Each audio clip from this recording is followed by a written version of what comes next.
참 예수님, 주님 영광 받으소서. 1. 1899년 2월 28일 지향의 순수성, 믿음, 그리고 태양이신 하느님에 관하여 고해사자의 명령에 따라 주님과 나 사이에 일어나는 일을 나날이 기록하기 시작해야 한다. 오늘은 1899년 2월 28일이거니와 솔직히 말하자면 나는 이 글쓰기에 대하여 극심한 부담감을 느끼고 있다. 이런 나 자신을 극복하기 위해서 얼마나 애를 써야 할지 주님만이 이 영혼의 고뇌를 아실 것이다. 그러나 오 거룩한 순명이여, 그대는 얼마나 강력한 구속력을 가지고 있는지, 이 수명만이 나를 이길 수 있었으니 마치 정복하기 어려운 산처럼 버티고 있는 나의 싫은 감정을 모조리 쳐 이김으로써 하느님의 뜻과 고해사제의 뜻에 나를 묶어 주셨던 것이다. 하지만 거룩한 정배이신 예수님, 저는 그 큰 희생만큼이나 많은 도움이 필요합니다. 제가 원하는 것은 다만 당신께서 저를 팔에 안고 지탱해 주시는 것뿐입니다. 그렇게 도와주셔야 온통 뒤죽박죽인 제가 오로지 당신의 영광을 위하여 진실만을 말할 수 있을 것입니다. 내 고해 신부님께서 거룩한 미사를 집전하신 오늘 아침, 그래서 나도 성체를 받아보셨다. 그러나 내 정신은 혼란의 바다 속에서 갈팡질팡하고 있었다. 나의 내면에서 일어나는 모든 일을 글로 쓰라는 신부님의 명령 때문이었다.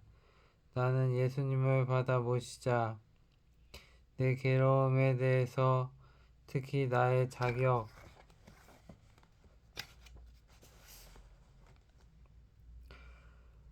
없음과 다른 많은 것에 대해서 말씀드렸다. 그런데 예수님께서는 내가 무슨 말씀을 드리건 아무것도 아랑곳하지 않으시는 것 같았고 아무 답변도 해주지 않으셨다. 그러자 어떤 빛이 내 정신 안으로 들어와서 이런 생각이 들게 하는 것이었다. 예수님께서 평소와 다르게 이런 표정으로 오신 것은 어쩌면 내 탓인지도 모른다. 그래서 마음을 다하여 그분께 이렇게 말씀드렸다. 저의 선이시며 저의 전부이신 예수님, 부디 저를 모른 채 하지 말아 주십시오. 괴로워서 가슴이 미어집니다. 글을 쓰는 일에 대해서라면 어떤 일이 있어도 설사 제 목숨을 바쳐야 한다 하더라도 꼭 쓰겠습니다. 약속합니다. 그제야 예수님은 표정을 바꾸시고 매우 친절하게 말씀하셨다. 대체 무엇이 두려우냐? 이전에도 내가 도와주지 않았더냐? 나의 빛이 너를 온전히 휩쌀 터인즉 내가 모든 것을 분명히 표현할 수 있을 것이다. 예.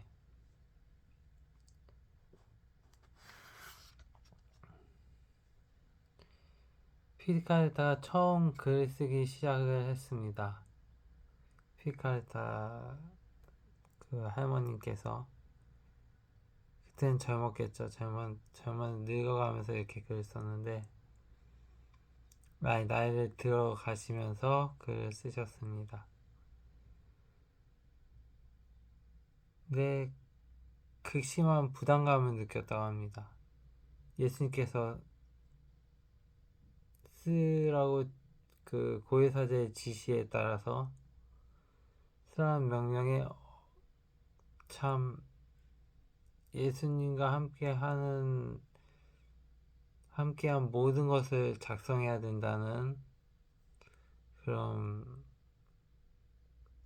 부담감. 그리고 저는 좀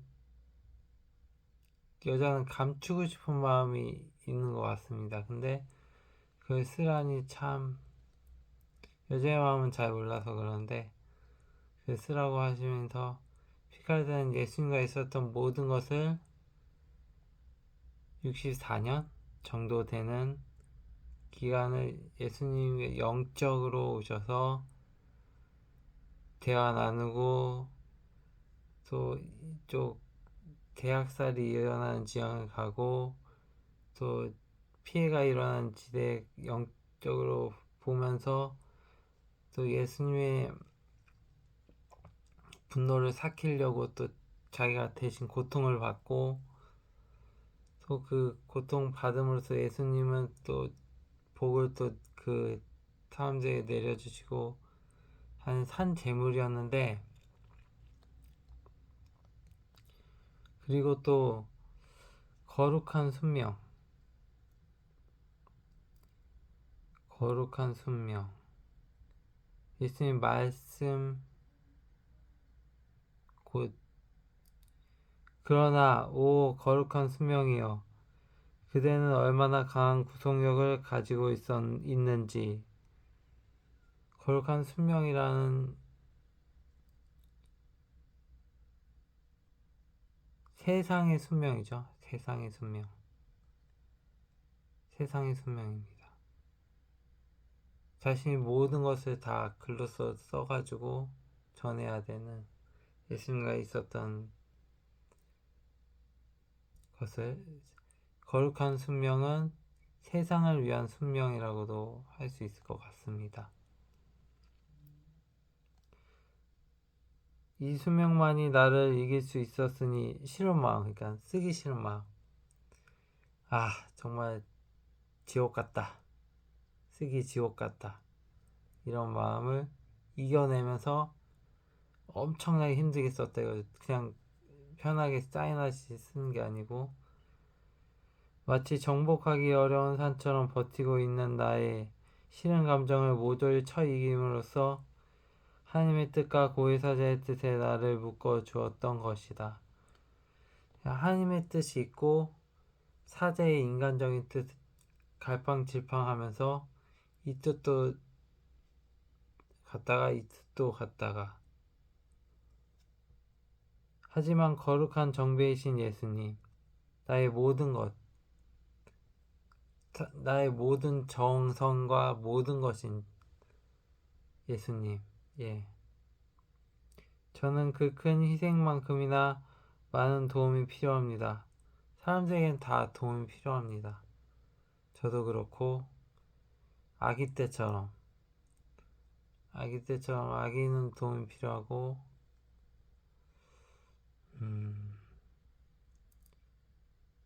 피카레트는 이 글을 쓰기 전 초등교육 글자만 조금 배웠다고도 합니다.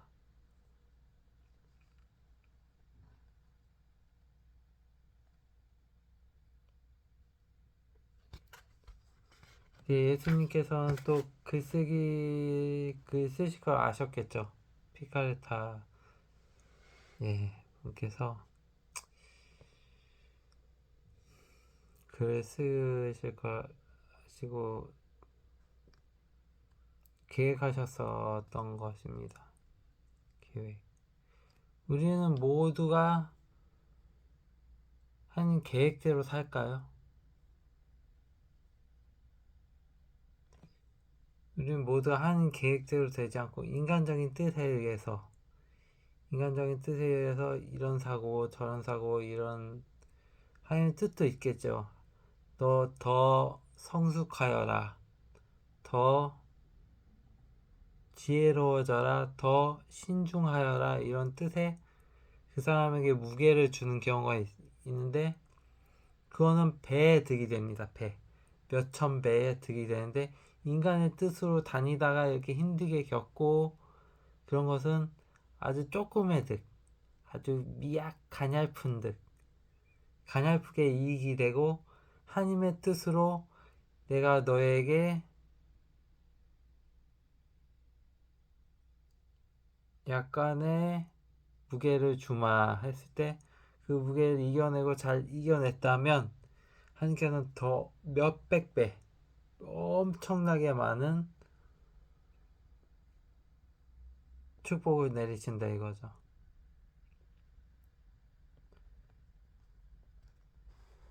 그래서 피카리타는 그리고 그 다음 그리고 나서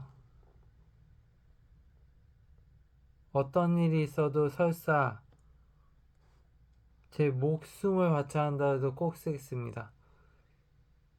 여기에서 이제는 목숨을 바치는 순교가 아닙니다.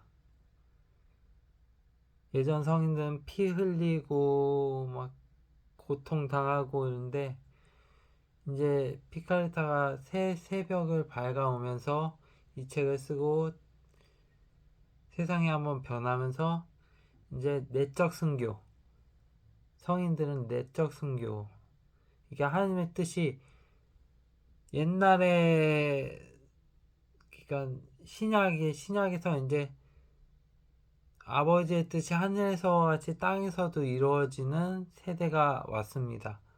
그 세대는 아버지의 뜻이 예수님에게는 죽음이었습니다. 고통과 순환과 채찍질, 매, 죽음이었는데 이젠 절대로 그런 게 아닌 아버지의 뜻은 내적 순교, 내적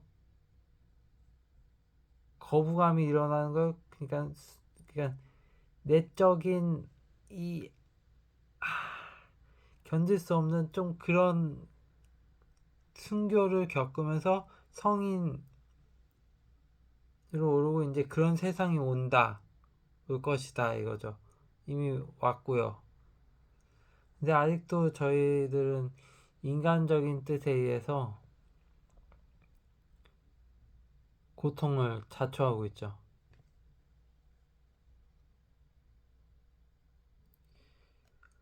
그 피카르타는 어떤 일이 있어도 뭔가 지시를 받았겠죠. 뭔가 느꼈을 겁니다. 이게 뭔가 예수님께서 또 보태주셨겠죠.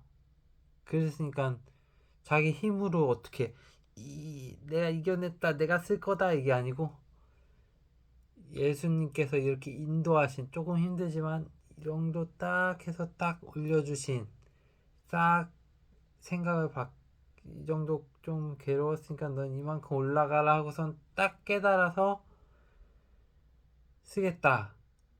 그걸 예수님께서 어머하셨다 이거죠. 어머. 예수님께서 이렇게 툭툭 건드리셨다 이거죠. 예. 오늘은 여기까지 하겠습니다. 피카르타 천사의 제2권 1장이었습니다. 감사합니다. 왕주영 주 예수 그리스도님 당신 뜻 안에서 참여 영광 받으소서.